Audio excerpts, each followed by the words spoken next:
Halo guys, kembali lagi dengan gue Kuro guys. Kali ini mari kita lanjutin pembahasan light novel Komoda Sugandanika sebelumnya top part 51. Jadi yang belum nonton part sebelumnya, gue saranin kalian nonton dulu biar lebih enak memahami alur ceritanya. Oke, langsung aja kita masuk ke konten.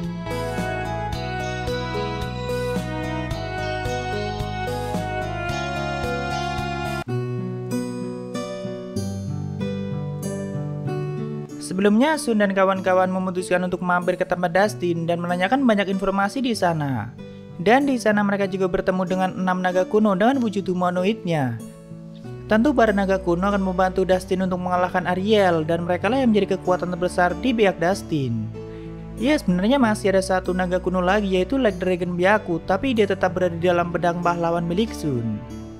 Tapi apakah 6 naga kuno sungguh menginginkan pihak Dustin menang dan rencana untuk mengorbankan dewa terpenuhi? Tentu sebenarnya para naga kuno tidak mau bos mereka atau Gullier menggantikan Sariel nantinya dan mengorbankan hidupnya untuk menjadi inti sistem. Tapi mereka juga mempunyai kesetiaan yang luar biasa pada Gullier, dan apapun perintah Gullier mereka akan mematuhinya. Tapi nggak semua sih, faktanya dulu Gakia juga punya pemikiran lain dan mengambil keputusan sendiri. Awalnya Dustin menjelaskan kalau strategi untuk menembus labirin itu tidak mudah. Di samping banyaknya monster mengerikan di sana, kekuatan dari para Teratek atau anak-anak Ariel juga sangat mengerikan. Sejauh ini aja manusia hanya mampu menembus lapisan tengah dan belum ada catatan yang jelas apakah ada petualang yang bisa sampai ke lapisan bawah atau tidak. Namun di sini Ronan mengatakan dirinya pernah sampai ke lapisan bawah dan dia juga menceritakan pengalamannya. Di mana di lapisan bawah banyak sekali monster yang kekuatannya sudah di luar nalar dan itu sangat mengerikan. Tapi dengan adanya naga kuno, masalah itu saat ini bisa diatasi dan mereka mempunyai kekuatan yang jauh lebih besar dari para monster mengerikan di labirin. Namun bagaimana pendapat Sun mengenai hal itu? Dia malah ragu apakah pihak Dustin bersama naga kuno bisa menembus pertahanan Ariel.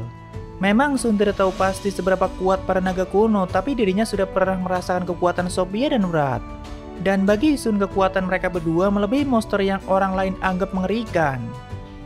Di pertemuan ini yang menjadi juru bicara pihak Sun itu kakek Ronan guys. Karena Sun merasa omongannya tidak terlalu didengarkan. Jadi saat itu pihak Sun bertanya jika misal Dustin berhasil menggagalkan peretasan sistem dan Gullier berhasil mengalahkan Shirori, apakah ada jaminan kalau dunia bisa diselamatkan? Dan apakah hanya dengan mengorbankan energi Gullier, dunia bisa diregenerasi tanpa takut lagi dengan kehancuran di masa depan nanti? Tentu Dustin tidak bisa menjawab itu dengan pasti karena ada kemungkinan energi Gullier saja tidak akan cukup. Tapi Dustin bilang jika energi Gullier tidak cukup maka masih ada satu dewa lagi, yaitu Shirori, dan jika dia berhasil dikalahkan maka energinya bisa dimanfaatkan. Tapi jika itu masih belum cukup maka Dustin tidak akan ragu untuk mengorbankan agama firman Tuhan atau penganut agama itu.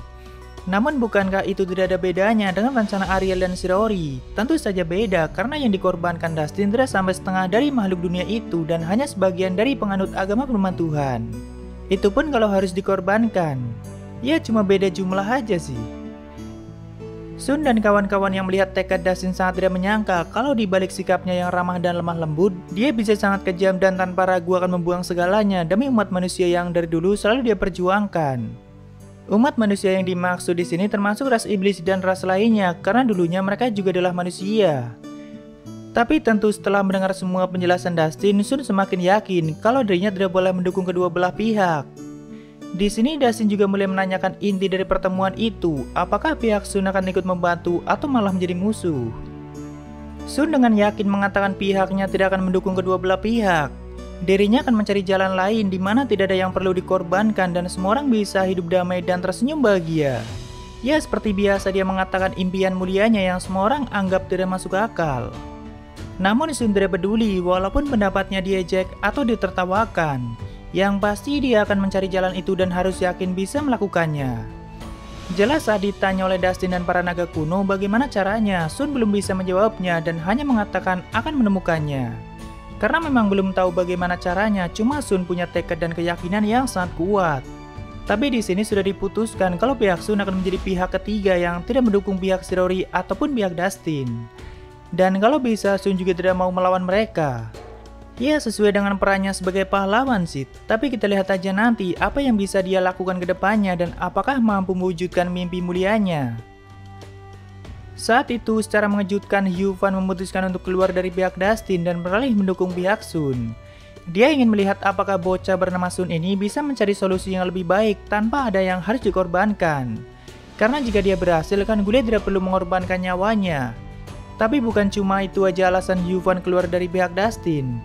Hyuvan tidak mau melakukan pertarungan mati-matian melawan pihak Ariel. Karena dirinya pernah berjuang bersama mereka, tepatnya saat dulu melawan senjata kuno. Dan di kejadian itu nyawa Hyuvan juga sempat diselamatkan oleh Shiraori. Tapi ternyata tidak hanya Hyuvan saja yang merasakan hal itu.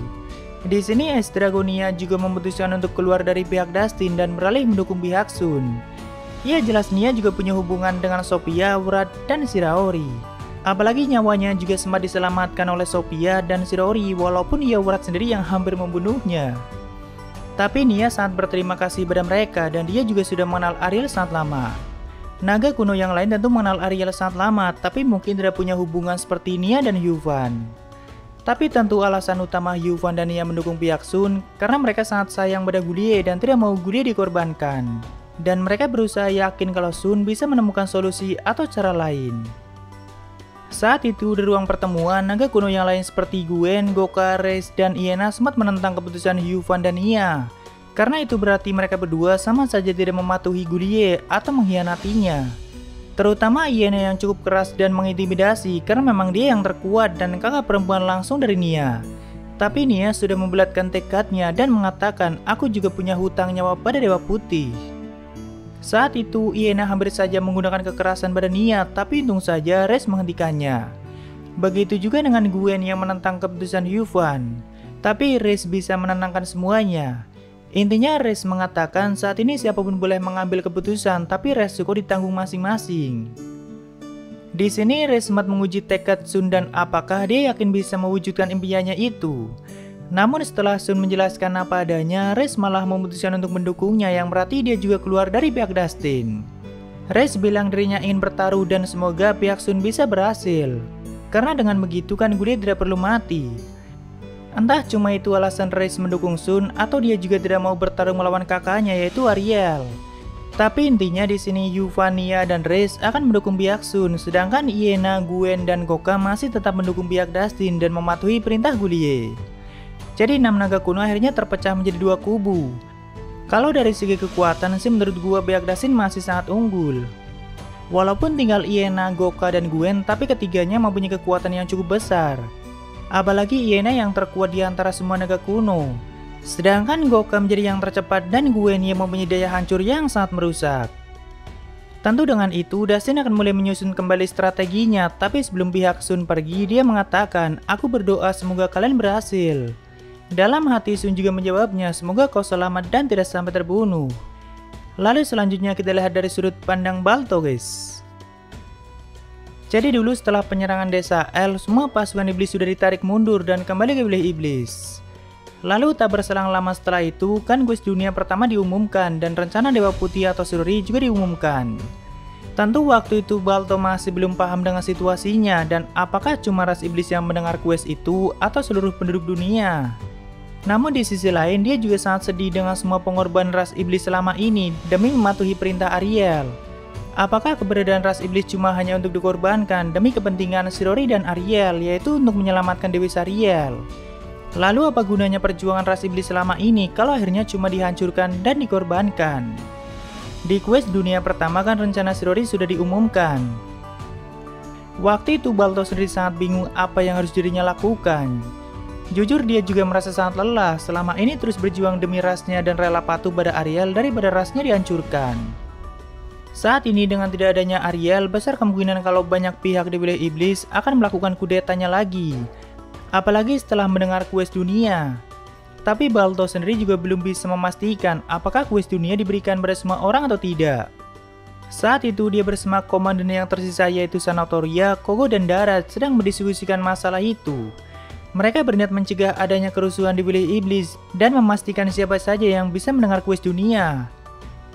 Tapi sebelum mereka bertindak, tiba-tiba quest dunia kedua dan ketiga diberikan dan otomatis skill tabu mereka juga dimaksimalkan. Dan juga mendengar pidato dari kedua kubu yang diwakili oleh Dustin dan Ariel. Tentu semua orang di wilayah iblis juga sempat pingsan sampai seharian karena tidak kuat menahan informasi dari tabu yang masuk otak mereka. Cuma setelah sadar, Balto sudah memahami situasinya dan bisa mengambil keputusan. Tentu sebagai orang yang sangat memikirkan rasnya, Balto akan memihak Dustin atau Gullier daripada ras iblis punah nantinya. Setelah segala tabunya mencapai level maksimal, Balto juga jadi memahami tindakan dan sikap Ariel selama ini karena dia sudah melihat kebenaran dunia dan sejarah dunia itu di masa lalu. Lalu di menu tabu juga ada riwayat reinkarnasi dari jiwanya sendiri dan pernah jadi siapa di masa lalu. Umumnya jiwa yang masih bertahan sampai saat ini sudah pernah melakukan reinkarnasi berulang kali dan mereka bisa melihat semua itu bahkan mendapat ingatannya lagi di masa lalu. Tapi menginstal semua itu secara bersamaan itu terlalu berat bagi otak mereka. Jadi Balto hanya mampu menginstal salah satu riwayat reinkarnasinya di masa lalu dan mendapatkan ingatannya lagi. Begitu juga dengan Sanatoria yang saat itu di dekatnya.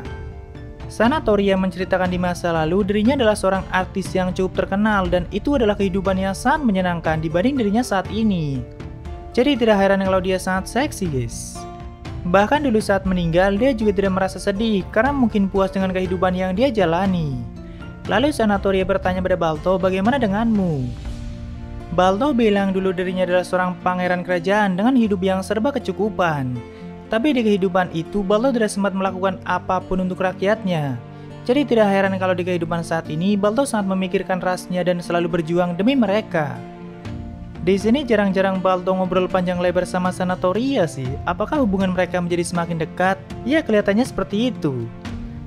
Setelah berdiskusi bersama komandan yang lain, akhirnya ras iblis memutuskan untuk melawan Raja Iblis mereka sendiri dan bergabung dengan pihak Dustin. Balto juga sudah menghubungi pihak Dustin dan sepakat akan bekerja sama. Lalu Dustin akan mengirimkan para penyihir kuatnya untuk memindahkan pasukan iblis ke area peperangan yang terjadi di pintu masuk labirin. Awalnya satu komandan iblis yaitu Darat sempat ragu untuk mengambil keputusan. Selama ini kan semua komandan setia pada Ariel karena takut dengan kekuatannya dan tidak ada yang tulus setia padanya. Kecuali satu komandan yaitu Darat. Keluarga Darat itu mempunyai garis keturunan yang sangat kuat dengan para Raja Iblis sebelumnya.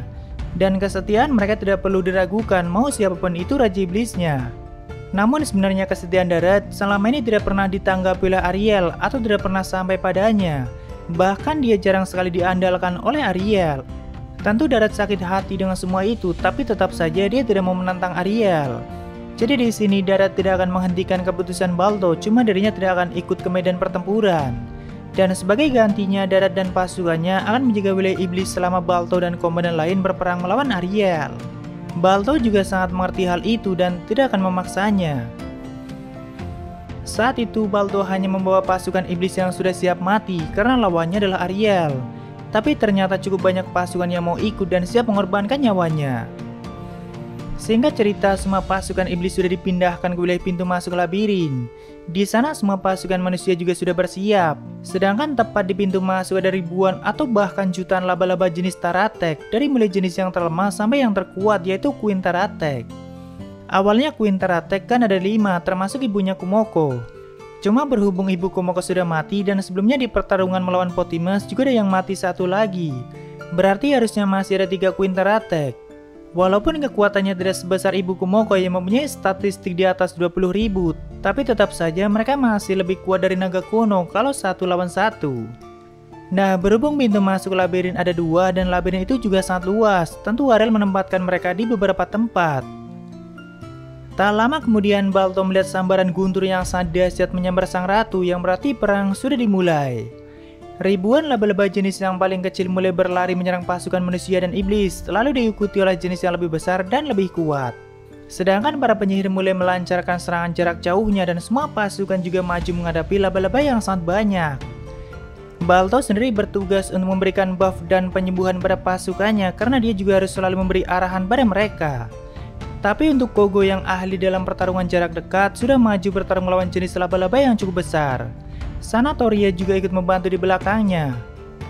Walaupun jenis laba-laba yang paling lemah bisa dihancurkan hanya dengan sekali pukulan, tapi mereka juga sangat banyak dan lama-kelamaan mulai masuk ke barisan pertahanan. Satu hal yang paling merepotkan dari mereka selain jumlahnya yang sangat banyak, mereka juga mempunyai racun yang cukup kuat walaupun cuma itu senjata mereka. Tapi itu baru jenis yang terlemah, belum jenis yang lebih kuat seperti Poison Taratek, Grit Taratek, Arc Taratek, dan masih banyak yang lainnya. Tapi semakin kuat jenisnya, maka jumlahnya juga semakin sedikit. Namun satu dari jenis Arctaratek saja sudah setara dengan naga sekuat Alaba. Ya, saat itu di wilayah pintu masuk labirin sudah berubah menjadi area peperangan yang sangat besar. Satu persatu pasukan iblis dan manusia juga mulai tumbang, sedangkan pasukan laba-laba juga mulai berkurang banyak, walaupun masih banyak dari mereka yang masih di belakang untuk menjaga pintu masuk. Balto sendiri sibuk memberikan buff dan penyembuhan untuk pasukannya, begitu juga dengan para penyihir manusia. Karena racun laba-laba sangat merepotkan. Ibaratnya perang kali ini sama aja dengan pasukan iblis dan manusia di perang besar sebelumnya digabungkan menjadi satu untuk melawan pasukan Taratek Ariel. Dulu Balto sering mengatakan kalau kekuatan Ariel sanggup mengalahkan semua pasukan iblis dan manusia. Cuma orang lain selalu menganggapnya omong kosong. Dan saat ini hal itu sedang terjadi, cuma sayangnya Ariel tidak ikut bertarung. Jelas jika dia di kondisi primanya bisa dengan mudah mengalahkan semua pasukan aliansi itu. Saat itu Balto melihat Queen Taratek di pintu masuk sedang bertarung melawan dua naga kuno, yaitu naga api Gwen dan naga petir Goka. Kata Balto itu sungguh pertarungan monster yang sangat mengerikan dan untung saja jarak pertarungan mereka jauh dari pasukan aliansi. Jika tidak mungkin saja semua pasukan aliansi akan rata terkena dampaknya. Sosok naga petir yang dilihat oleh Balto itu seperti macan tutul yang menyerupai naga dan dia mempunyai kecepatan yang luar biasa. Sedangkan naga api Gwen seperti naga pada umumnya atau naga khas gaya Eropa gitu guys. Namun setelah melihatnya lebih lama, ternyata ada beberapa laba-laba putih yang ikut membantu sang ratu melawan dua naga kuno. Bahkan mereka bisa mengimbangi pertarungan itu. Lalu tak lama setelah itu, dari pintu masuk muncul banyak sekali laba-laba putih dan mereka terlihat seperti lautan laba-laba. Balto dan semua pasukan yang menyadari hal itu langsung berteriak mundur. Mereka tahu kalau laba-laba putih yang tidak terlalu besar itu adalah sisa-sisa Nightmare. Tapi kekuatan mereka sangat mengerikan, bahkan sejarah mencatat kalau sang pahlawan Julius hampir saja mati hanya untuk mengalahkan satu dari mereka. Ya, mereka adalah anak-anak Shirori yang sudah lama ditelantarkan guys. Dan tentu setelah melewati waktu yang cukup lama, mereka juga semakin banyak dan mengalami evolusi. Saat itu terjadi kepanikan di seluruh pasukan dan sebagian dari mereka mulai lari untuk menjauh. Karena pasukan Nightmare semakin mendekat dengan jumlah yang mengerikan. Perlahan barisan depan aliansi mulai diterjang habis dan Balto sendiri diminta untuk lari menjauh oleh Kogo. Karena Balto masih belum boleh mati dan pasukan iblis sangat membutuhkan perintahnya. Dia pun dengan berat hati meninggalkan Kogo yang ada di barisan depan dan lari menjauh bersama Sanatoria dan juga sebagian pasukan iblis. Kogo sendiri sedang bertarung mati-matian untuk menahan pasukan Nightmare, tapi sudah jelas dia tidak akan bertahan lama. Namun Balto tidak mau melihat ke belakang dan terus lari menjauh. Walaupun dia bisa mendengar jeritan Kogo yang mungkin sudah diinjak-injak oleh pasukan Nightmare. Ya, itu cukup mengerikan sih, dan bagaimana seluruh pasukan manusia dan iblis akan mengatasi amukan Nightmare. Dari segi jumlah, mungkin pasukan aliansi masih jauh lebih unggul, tapi satu dari mereka tidak mungkin bisa menghadapi satu jenis Nightmare yang cukup kuat. Lalu di tempat lain, Ariel dan kawan-kawan sudah standby di stratum bawah guys. Tapi dari sana, Ariel bisa melihat jalannya peperangan karena dia terhubung dengan anak-anaknya. Walaupun kadang Ariel mendapat informasi yang miss atau kurang tepat, soalnya jenis Taratek kan kurang cerdas. Tidak seperti anak-anak Shirori yang jauh lebih cerdas. Di sini berkali-kali Sophia bertanya pada Ariel, apakah kau baik-baik saja dan jangan terlalu memaksakan diri. Karena pasti Ariel sudah memaksakan dirinya untuk memindahkan sang ratu ke pintu masuk labirin. Ya, jadi mau dimanapun sang ratu berada, Ariel bisa memindahkannya dengan sekejap. Walaupun membutuhkan kekuatan yang tidak sedikit, tapi jika Ariel mau memindahkan semua pasukan Taratek, dia hanya perlu memindahkan sang ratu. Dan nantinya sang ratu yang akan memindahkan anak-anaknya sendiri. Berhubung pintu masuk ada dua, tentu Ariel menempatkan sang ratu di kedua sisi. Tapi ternyata Dustin memutuskan untuk menyerang dari satu sisi, karena jika pasukan aliansi dibagi dua, mungkin tidak akan punya kesempatan menang. Jadi sang ratu dan pasukan Taratek yang ada di pintu masuk satunya masih nganggur guys. Cuma di sini sepertinya Ariel belum mau mengambil resiko untuk memindahkan sang ratu ke area peperangan. Apalagi itu membutuhkan kekuatan yang tidak sedikit dan kondisi Ariel saat ini sangat lemah. Di sini Sophia juga terus menyimak laporan Ariel tentang situasi peperangan.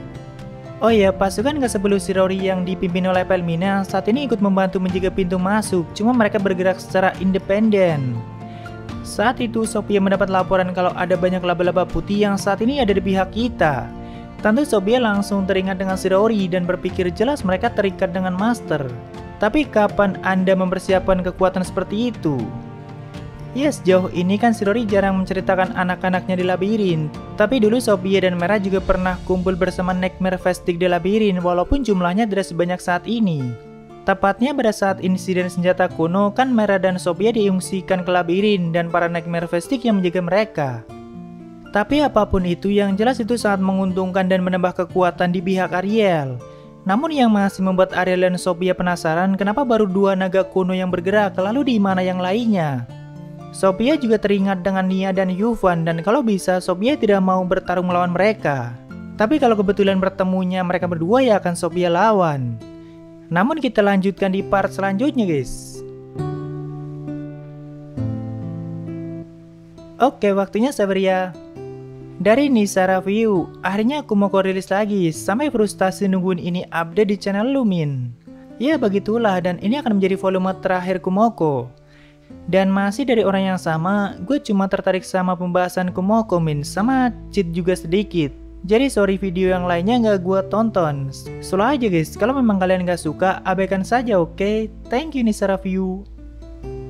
Oke, itu semua dari Sabaria, makasih yang udah donasi. Dan mungkin segitu aja untuk pembahasan kali ini. Jika kesalahan gue minta maaf, atau kalian bisa koreksi aja di bawah. Like jika kalian suka dengan video ini, dan dislike jika tidak suka, tidak apa-apa. Thank you, nama bersama, ketemu di video lainnya. Salam guru guys.